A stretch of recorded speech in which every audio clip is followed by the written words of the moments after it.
Assalamualaikum warahmatullahi wabarakatuh. Melalui video ini, kita akan membahas tutorial dengan Microsoft Excel untuk inferensia vektor rata-rata data berpasangan. Dengan tim kreator terdiri dari Delvina Nurrahmawati, Marta Desna Fitria, dan Mega Hardika Oktaviana. Inferensia vektor rata-rata data berpasangan. Pada kasus multivariat, untuk menguji apakah terdapat perbedaan yang signifikan antara dua perlakuan berbeda pada satu populasi yang mana pada masing-masing perlakuan terdapat beberapa variabel respons, dengan asumsi variabel multivariat mengikuti distribusi normal multivariat dengan rata-rata vektor mu dan variansnya adalah matriks varians covariance. Pada soal ini, terdapat dua variabel respons pada masing-masing perlakuan, yaitu tingkat cemas dan ciri cemas. Soal ini bertujuan untuk mengetahui apakah terdapat perbedaan efek yang signifikan dari program penanganan stres yang diberikan, dengan jumlah sampel sebanyak 24 mahasiswa dan pada tingkat signifikans 5%. Berikut adalah tabel yang berisi data tingkat dan ciri kecemasan mahasiswa menurut kelompok, di mana pada tabel terdapat dua kelompok, yaitu kelompok kontrol dan kelompok program. Pada masing-masing kelompok terdapat dua variabel respons, yaitu tingkat dan ciri kecemasan. Tahapan pengujiannya adalah: pertama, menentukan hipotesis penelitian dengan H0 tidak terdapat perbedaan efek yang signifikan dari program penanganan stres yang diberikan. Sedangkan hipotesis alternatifnya adalah terdapat perbedaan efek yang signifikan dari program penanganan stres yang diberikan. Dengan tingkat signifikansi 5%, statistik ujinya adalah T² Hotelling, karena matriks varians covariance tidak diketahui dan sampel kecil. Berikut langkah dalam menentukan T² Hotelling dengan Microsoft Excel. Langkah yang pertama, kita input data terlebih dahulu. Dari data tersebut, kita bisa mengetahui nilai dari N atau jumlah observasi yang kita gunakan pada kasus ini, yaitu menggunakan sebanyak 12 observasi, dengan nilai P atau jumlah variabel yang digunakan, yaitu sebanyak 2 variabel. Selanjutnya, kita menentukan nilai DJ1 yang merupakan selisih antara treatment 1 dengan treatment kedua pada variabel pertama, dan juga nilai DJ2 atau selisih antara treatment pertama dan treatment kedua pada variabel kedua, di mana nilai DJ1 ini dapat kita peroleh dengan cara X1J1 dikurangi dengan X2J1, sehingga dapat hasil seperti ini. Lalu kita melakukan perhitungan yang sama untuk ke-11 observasi lainnya. Sedangkan nilai DJ2 dapat kita peroleh dengan cara X1J2 dikurangi dengan X2J2, sehingga hasilnya seperti ini, dan kita lakukan penghitungan yang sama untuk ke-11 observasi lainnya. Dari nilai DJ1 dan DJ2 ini, kita bisa menentukan nilai dari D bar transpose atau transpose dari rata-rata selisih antar treatment dari tiap variabel, di mana variabel pertama dapat kita hitung dengan cara mencari rata-rata dari nilai DJ1-nya. Seperti berikut ini, sehingga kita dapat peroleh hasil sebagai berikut.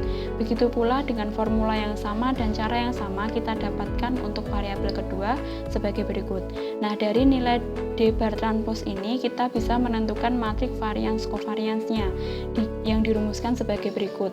Nah, matriks varians covariance ini dapat kita hitung dengan cara melakukan perkalian antara transpose dari nilai selisih tiap treatment pada masing-masing observasi dikurangi dengan rata-ratanya dikalikan dengan hasil pengurangan dari selisih tiap treatment pada masing-masing observasi dikurangi rata-ratanya dibagi dengan jumlah observasi atau N dikurangi 1, sehingga kita bisa dapatkan nilai matriks varians covariance-nya sebagai berikut.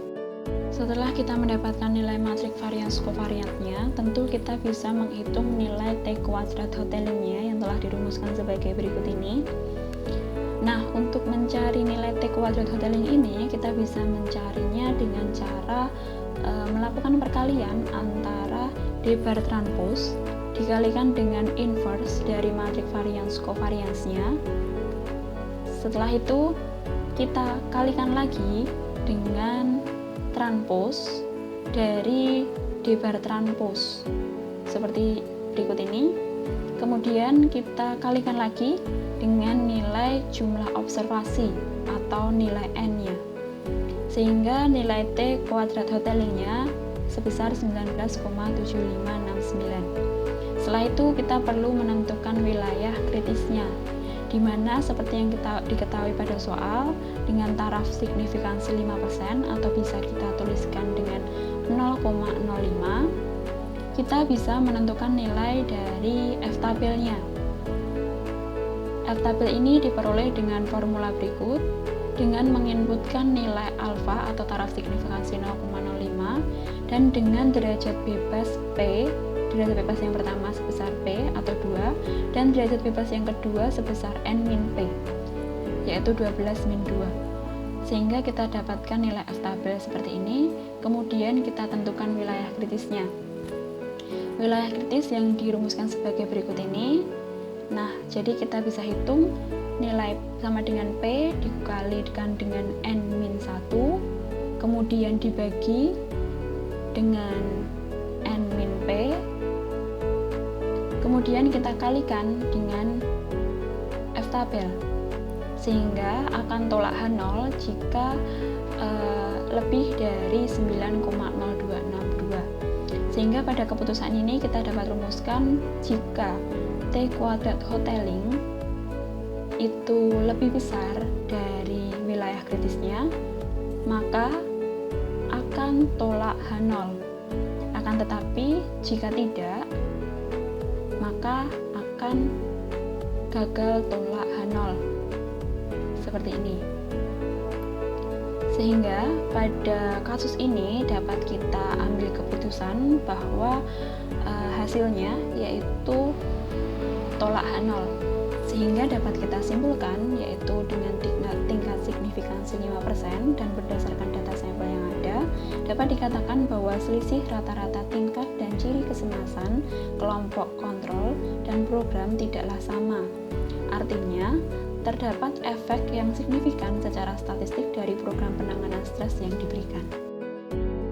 Selanjutnya, kita akan menghitung selang kepercayaan simultan untuk rata-rata pada tingkat kepercayaan 95%. Pada pengujian ini, confidence interval yang digunakan adalah dengan hotelings dengan rumusnya sebagai berikut.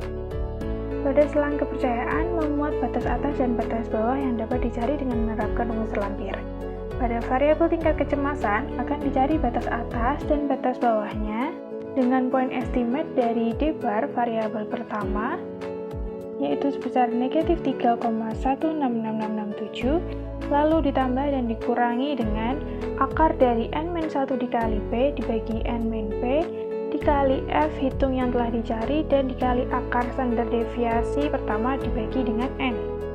Lalu akan diperoleh batas atas sebesar negatif 0,42823 dan batas bawah sebesar negatif 5,90511. Lalu untuk variabel yang kedua atau ciri kecemasan dapat dilakukan penghitungan yang sama dengan saat menghitung confidence interval tingkat kecemasan, hanya perlu mengganti pada D bar, yaitu menggunakan D bar variabel kedua, lalu menggunakan standar deviasi 22. Lalu akan diperoleh batas atasnya sebesar 2,709148 dan batas bawahnya sebesar negatif 7,04248. Berdasarkan perhitungan dapat diambil kesimpulan untuk variabel tingkat kecemasan dengan tingkat kepercayaan 95% untuk rata-rata selisih tingkat kecemasan antara kelompok kontrol dan kelompok program berada pada selang negatif 5,90511 hingga negatif 0,42823. Dan karena tidak memuat nilai 0, maka berarti bahwa tingkat kecemasan berbeda antara kelompok kontrol dan kelompok program. Untuk variabel ciri kecemasan dengan tingkat kepercayaan 95% untuk rata-rata selisih ciri kecemasan antara kelompok kontrol dan kelompok program berada pada selang negatif 7,04248 hingga 2,709148. Dan karena memuat nilai 0, maka berarti bahwa tidak terdapat perbedaan ciri kecemasan antara kelompok kontrol dan kelompok program. Berikut perhitungan inferensi vektor rata-rata pada data berpasangan dengan menggunakan Microsoft Excel. Semoga dapat dipahami dan semoga bermanfaat.